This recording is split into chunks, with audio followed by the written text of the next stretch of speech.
Hello, and welcome to this edition of Lift Every Voice, a program of the Louisville Branch NAACP, in which we seek to keep our community informed of the issues that impact our community, things that are going on, and to make certain that our community is educated about all issues that impact and affect us.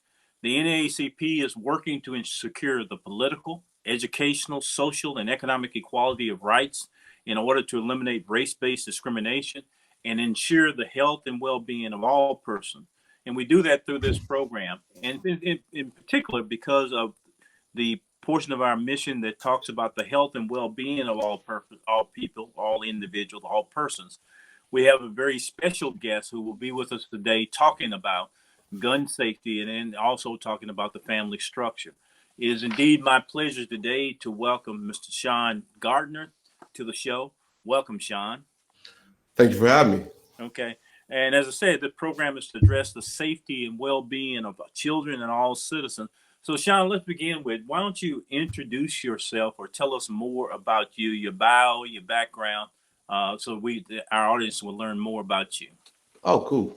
I'm Dr. Shawn L. Gardner. So I guess I'm here for wearing two hats. One, the president and founder of 2-Not-1 Fatherhood and Family. And also as I don't want to just say instructor for I Defend Me, because I think that once you do that, people see I Defend Me as in one vacuum. It's more of a training, networking, and then getting training. It's more of a movement for people who want to learn about guns and become responsible gun owners. Okay, so how long have you been involved in this and the nature of the things that you do? So are we talking I Defend Me, correct? Yes, what I Defend Me. So here's the beauty of it. I have a very non-traditional and unique path to get here. So I bought my first firearm in June of 2020. And so when people hear that, when they come to my classes, you can tell that they're like, well, what are you going to teach me? Right? Because I got some guys who have been shooting guns since they were kids. I've had people in class that have an arsenal of guns, and I'm saying, let me teach you some things I know about guns. So I got my first gun in June, and I have a YouTube channel where I talk about my fear of not being able to keep my gun. See, what people don't understand, that for the bulk of my adult life, I was a convicted felon.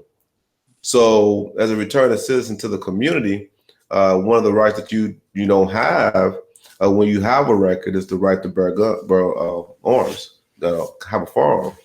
And so it wasn't until 2015 that I was given a full pardon by then Governor Burse, because of the work that I do in the community. And I think you talked about it earlier about the overlap of my nonprofit and then my for-profit, I Defend Me. So because of the work I was doing in the community, people, I guess, recognize, this guy deserves a second chance. As a byproduct of getting that second chance, I'm able to have, firearms. So I got my first gun in June. In June, I also got my CCDW permit. That's current concealed deadly weapon. And then the end of July, I became an instructor. And so the way it looks, I got my gun. I was excited about it. But the entire time, because of my background and getting the pardon and not knowing anyone else who's been able to go through this process, I was very apprehensive. So when I got the gun, somebody went with me. It just so happened the person that went with me, they got delayed and I didn't. That was funny. So I didn't get delayed. I got my first gun. And then the person who got delayed, I went back with them so that they can get their gun. So feeling like it was a fluke, I said, well, let me get another gun. So I picked up a 22 because, ammunition is real inexpensive for 22s. And when I picked it up, I got delayed. So now I'm apprehensive. They're gonna come and get my guns. And so they didn't come and get my guns. And when I say they, I'm talking about the government or whoever, the powers that be that says a returning citizen can't have guns, even though I got this full pardon, right? That's the thing. I got this full pardon, so I'm good. So then I get the CCDW permit. And every step of the way, y'all, I am so nervous. So I get the CCDW permit, and I'm thinking, okay, this is big time. You know, they're going to run a background check, the state police, they're going to come and get my guns. Well, I got my permit, and it was, again, walking to the sheriff's office as somebody with a record. I mean, since I was 18, you know, I got my record when I was 18. To be able to get that CCDW permit, that was a big deal for me. So then, when I was in class, the instructor was like, you know, I got something for you, and he wanted me to, he thought I'd make a good instructor, because you got to understand something. I'm an educator by nature. So when I reached out to different people to train me, by us going into the pandemic, it was hard to find a class. It was hard to find an instructor. So I called about 30 individuals, and then I finally found a gentleman, Mark, and Mark actually trained me. And then after he trained me, I don't know what it was about, our interaction. He only charged me what he needed to send to DOCJT for my certification. So now keep this in mind. I'm a returning citizen. I got a partner in 2015. Got my first gun in June 2020. By the end of June 2020, I'm actually an instructor. Okay. By the end of July, I'm a USCCA instructor. By the end of August, I'm a USCCA defensive shooting fundamentals level 1 instructor. Now, as of last month, I went to Wisconsin again. I'm what's called a training counselor, and I can train other people to be instructors. Okay, so when you talk about training and gun safety, tell us what does that training involve, and why is it important that people who do have guns to have the appropriate training? Okay. So we have to understand that there's training and then there's education. So of the 70 class, I've probably taught about 85 classes. Out of the 85 classes or sessions, about 65, those numbers aren't right now that I think about them, but about 65 are educational classes. So the CCDW is an educational class where you come and you learn about the rights and responsibilities of gun ownership. The other classes, however, teach you how to actually use your gun, teach you how to, stay on target. Now, the fundamental piece here to all this is the safety component, which you talk about. And so one of the things I talk about, I ask people in my classes, is there such thing as an accidental discharge? And sometimes people will say yes, and I always say to them no. And then when I say no, they think about all these situations where they feel it was an accident. And I say, well, I'll tell you what, let's go over the universal firearm safety rules. And after we go over them, you tell me if you can have an accident. And we go over the rules, and the rules are the firearm safety rules. One, I always assume every gun is always loaded until you clear it. 2, never put your finger on the trigger until you are ready to use it. 3, never point your weapon in anything you're not willing to destroy. And 4, always know what's beyond your target. And so I tell them after that, if you think about it, there's no such thing as an accident. Now you could say, well, the child got the gun, but now we're talking about negligent gun owners who put that gun in a place where the child has access to it. So it's about the education for the gun owners. It's about learning how to be competent with your firearm, knowing how to store it, and then there's also just the understanding the overall safety of it. We hear a lot in terms of the media. People talk a lot about their rights as gun owners, the rights of a gun owner, rights to do this, rights to carry. But we hear very little about what the responsibility of that ownership is. Exactly. Talk to us about what that responsibility is. It used to be, Raymond, I tell you what, I remember when I was younger, I could never understand why someone being interviewed would say, thank you for that question. But now I know, thank you for that question. And I say that because, so in my CCDW class, it's very organic. And so what I mean by that, depending on who's in my class, so there's always going to be a healthy amount of discussion in the class. And that discussion often is around what I call the mortality, helping people understand that there's a life that we're talking about when we talk about firearms. So for example, I may have somebody come to my CCDW class, and I'll give the example. Okay, somebody you come to your door, and somebody's stealing your car, and they think, well, I'm gonna start shooting them. And I'm like, so are you telling me that car is worth a life? Or somebody would say, well, somebody's breaking in my home and they wanted to die. I said, so you're telling me that somebody woke up today with the intent of dying because they broke in your home? Now, don't get me wrong. In both these situations, you feel violated. Right. You feel like this isn't right. But what I try to get people to understand, the gun is really about you being able to deal with a threat. In other words, you have to use this gun or you lose your life. And I don't think people get that. Another thing they don't understand is that there's an attorney attached to every bullet that comes out that gun. So when you pulling that, you bringing that gun out, and you may deal with a threat, but if you don't know what you're doing, right? And let's say, for example, it's no longer a threat. See, sometimes we don't get an understanding of what does a threat look like. Just because somebody says some things to you that you don't like doesn't mean that you get to go shoot them and say, I was defending myself. It doesn't work like that. So you have to be very careful in terms of, being a responsible gun owner and making sure that you understand that we're talking about life.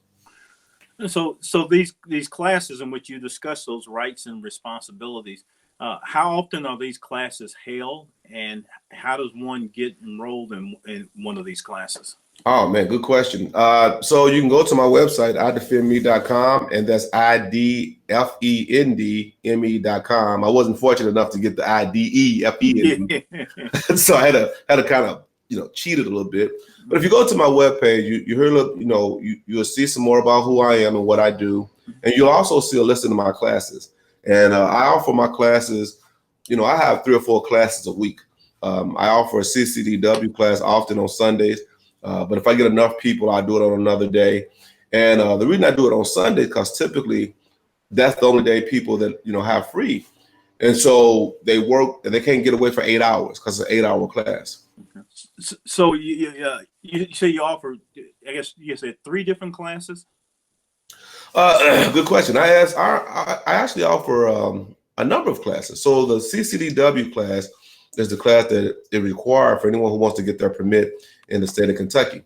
But I also offer defensive shooting. I offer basic handgun 1 and 2. I can teach folks basics of AR, basics of shotgun. I also have a 5-session course for young people. Anybody under 21, because under 21 you can't get your CCDW. And at the end of those 5 sessions for the young people, I sign them up for a competition shoot. And the reason I do that, because we often think about guns in terms of violence, but what we very rarely see is that there's also a competitive recreational side to it.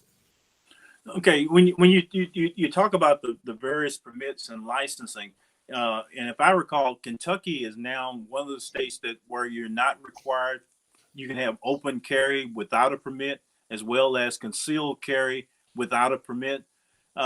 So how has Kentucky's change in laws affected you in terms of the classes that you have available and number of people attending? Well, keep in mind, I came on the scene when that law was already enacted. So for me, since I've been a gun owner, since I've been an instructor, we've been a constitutional carry state. And now, to me, I don't know if you remember the old TV show. I might be dating myself. You might not be old enough to know this, but it used to be called a TV show called Batman. And I'm not talking about the fancy Batman that we have now with the cinematography. I'm talking about the Batman that when they said "pow," they put the words up on the screen. Words on the screen. Yeah. There you go. And so anytime I come across something that I feel is egregious, I call it the Batman punch. Mm-hmm. I feel like moving to a constitutional carry, it may have been good in the sense that I'm a gun owner. I go out and get my gun and carry it and protect myself. That's great. The problem, however, is that in that process, many people are foregoing learning about the responsibilities of a gun owner. So the problem we have now are people who will go buy a gun, and because we're constitutional carry, won't go to a class. Now, and to put this in perspective, Raymond, I have people that will call me up, tell me that they have a gun but they can defend themselves without ever having fired. They are walking, around the city, one in the chamber, never fired it, don't know anything about shooting a gun, but would tell you unequivocally that I would defend myself. And that's scary to me. So I think that becoming a constitutional carry, again, as someone who's a gun owner, I appreciate being able to get my gun and go. But as an instructor, I feel like people need to take the time to become educated. So as we talk about gun safety in the whole area, what is it that we should be doing to encourage gun safety? Man, that's a good question. And it's a good question, especially in our community. And the reason I say it that way, because I think that, for us in the Black community, it's always been, let's do away with guns. On top of that, once we start talking about, the violence, what's happening to our inner cities, our first notion is if we do away with all guns, then, that'll do away with gun deaths. So I guess you would definitely say, okay, yes to that, right? Because if you don't have any guns, you can't have gun deaths. But the reality, there will always be violence. There will always be someone who wants to do something, they will find a way to injure and harm other people. So I think when it comes to safety, I think one of the things we have to do is get to a place where we don't make it a stigma to have a firearm. And because if we're real about it, oftentimes we don't want to let other people know. And then it's changing, I will say that. But for a very long time, you didn't want other people in the community to know you had a gun. Yeah. Once I became an instructor, so many people around me were telling me what they have at home. I had a buddy that once he found out I was an instructor, I got this, Mossberg at the house, and I got this. Good buddy of mine. Now, you probably say, well, Shawn, that doesn't really make sense. So let me put it in a different perspective. Remember, I run a nonprofit. In my work, with my nonprofit, one of the programs that we have is called the Rites of Passage. It's a program for young Black boys in middle school, elementary school, and middle school. And since its inception, one thing that we've always done is teach our boys about gun safety because we want them to be responsible around guns. And why? Because I think back to my life. In my life, I was 12 years old when I bought my first gun off the bus stop. So if I have access to guns back at that age, my thought is these kids have access to guns. Now, so at the end of the day, I want them to be caught up in the allure of guns and not knowing what to do when they're around one. So we want them to understand how to be responsible and safe around firearms. And we've been doing that. Now, the reason I bring that up, twofold. One, when I told people what we were going to do with these young Black boys, the first thing they said was, why are you teaching our boys how to kill? And I'm not making this up. But the second thing, going back to the stigma about or attached to having guns, is that the gentlemen that were helping me, they didn't look like me. In other words, there were some white supporters, some white buddies of mine who had the firearms. We would go out to their property and we would shoot. Very rarely would I have a Black man come with us when we're teaching these boys about gun safety. Now, that's not to say that there weren't Black men who had guns, but what I would tell you, as much as I put that out there, I never had one say, come on, let's do this. It was my white buddy. Now, for the longest, keep in mind, I couldn't have a gun. Mm-hmm. So now, in a sense, we were perpetuating to our boys that Black men didn't have guns. So now it's a different conversation. So again, just removing some of the stigma that's attached and associated with it, but also showing a different side of it as well, showing that while we use them for self-defense against a threat, there's also a recreational side that once you understand the safety rules and the safety of guns, you can enjoy yourself. And what you said was it dovetails into your nonprofit, which is 291 mm-hmm. Fatherhood and Families. What has been the impact of your programs to date that in terms of what you've been able to accomplish? Have you been able to see some impact or have something that returns back that tells you how impactful your programs have been? So, and I think when you talk about pro, you're talking about what we do with 291. And in that regard, I think one of the first things that I will say that 291 can take credit for our contribution is making our community father friendly. And Okay. so, what do I mean by that? So, over the last 16 years, there's been a lot of initiatives to help us engage fathers. But our contribution has been consistent. We have consistently held the fact that fathers are important, and when we have fathers involved, we can change the trajectory of a child. And so, we have relationships with family court, Department of Community-Based Services, child support. These are all path within the child welfare system that now we're able to help our families navigate. As of today, we have a parent advocate program that was handed down to us from Department of Community-Based Services. These are parents who have gone through the child welfare system. They now serve as peer parents and mentors to other parents who are going through similar situations. And to give you an idea of how impactful we are, in 2018, and this is pre-pandemic and things of that nature, we had 286 supervised visits. Now, when you do supervised visits, those cost money. It's like $25. But some families can't afford that $25. So we had 286 supervised visits. Um, and then we also had a number of court visitations, um, schools visitations, where we supported our families going to school and talking to administration about their child in the classroom, and also navigating them through the sometimes the child support when there's a claim filed against them, and sometimes it's at the other parent is frustrated with the parent, so they'll file these claims, and so now this parent has to navigate these allegations. So we've been able to help those families in those areas. Which is very good. When you talked about your rites of passage program, Hmm. which you do it with your 291, bringing those fathers and sons into that program and activities got to be very rewarding to see, because when you talk about rights and responsibility, and that's what you part of what you teach in there, having fathers who helped you articulate to their children, has got to be very important and very rewarding. As we think about what you're doing and all that, people listening to this program, how does one watching Lift Every Voice learn more about your program? So so we're active on social media as Facebook. So you can find us on Facebook. I think it's like facebook.com/2not1. If you just Google 2not1 on Facebook, you'll find us. Our website, 2not1.org. That's the number two, the word not, N-O-T, the number one.org.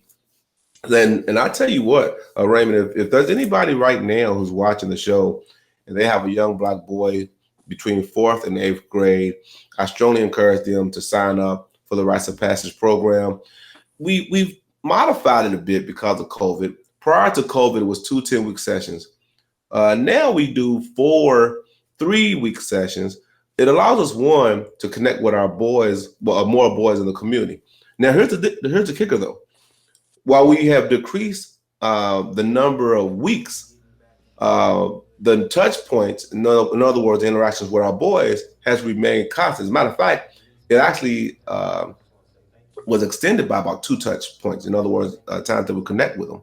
So we do 3 weeks, the virtual, but we also have an in-person. And the virtual will probably change once we get back into, whatever normal is going to look like.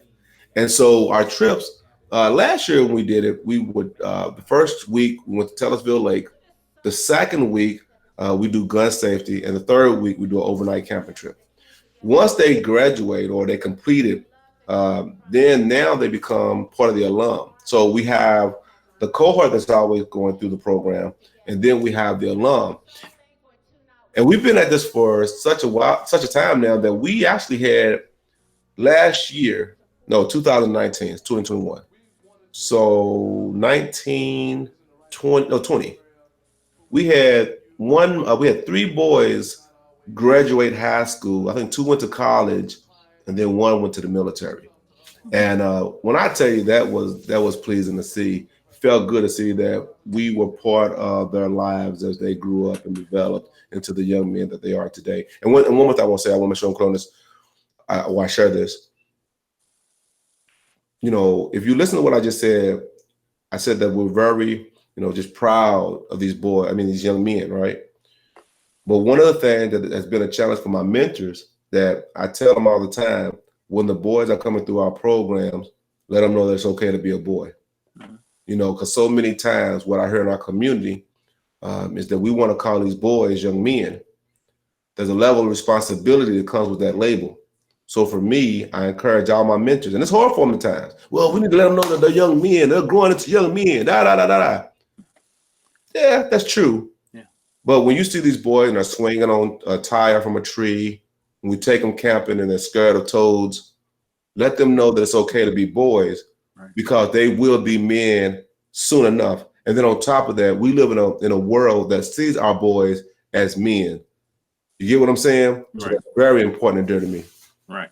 Well, no, the young people need to have that childhood. They need to have that experience, which is really good. And the work you're doing is absolutely outstanding. We're going to need to wrap this up. So what I would ask you is, what would you like to leave the community with, or ask them to provide to your programs? I think in terms of I Defend Me, and I feel like we had two conversations today. So in I Defend Me, whether or not you come to me or any other competent instructor, please get training, and don't let the word training throw you off. Call it practice, right? Whatever you do, learn how to use your gun. Don't be that person with a gun and think that just because you have it, you can defend yourself. There's so much more to it than that. Dealing with malfunctions, keeping it clean, taking care of your gun. Now, in terms of I Defend Me, 2 Not 1, we're always looking for volunteers. Like right now, we need some more mentors. So if there's any men out there who want to mentor some young boys, please give us a call. And matter of fact, you can call me directly, 502-627-0356, 502-627-0356. Shoot me an email. We would love to have you. If you are a parent that's gone through some things in your life and you want to give back and you want to share your testimony, we would love to have you as well. If you're a father and you're dealing with some challenges, please look us up. We want to support you in your efforts to remove some of those challenges so that your child can have the best interaction with you as possible. Well, I'd like to thank you, Shawn, for being with us and sharing all of the information you've shared with us. It's been very informative. We've learned a lot. I've learned a lot, and hopefully those who have listened and watched this program have learned a lot. Again, thank you for the work that you're doing and the impact you're having on our community, because we believe that every individual in our community is important, and our success is measured one individual at a time. And so we need to make the kinds of changes that we need to do there. Yeah. Shawn provided you his information in terms of being able to reach out and contact him. If you would like to contact the NAACP, you can call us at 502-776-7608, or you can email us at LouisvilleBranch@LOUNAACP.org, or you can visit our website at LOUNAACP.org, or by business on Facebook, which is at Louisville NAACP. We're about the business of trying to make an impact and make our community better, and we've had the pleasure this day of having with us a guest who is every day making some impact and having powerful impact. And when we have that powerful impact, we're able to lift every voice. And when we lift every voice, we change our community. Thank you for being with us. I am the largest, the oldest. I am the baddest, the boldest. I am protecting our voting rights and our environment. I am ending racial profiling and fighting HIV/AIDS.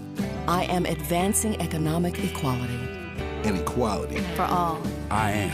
I am. I am. I am NAACP. Are you? Take a stand at IamNAACP.org.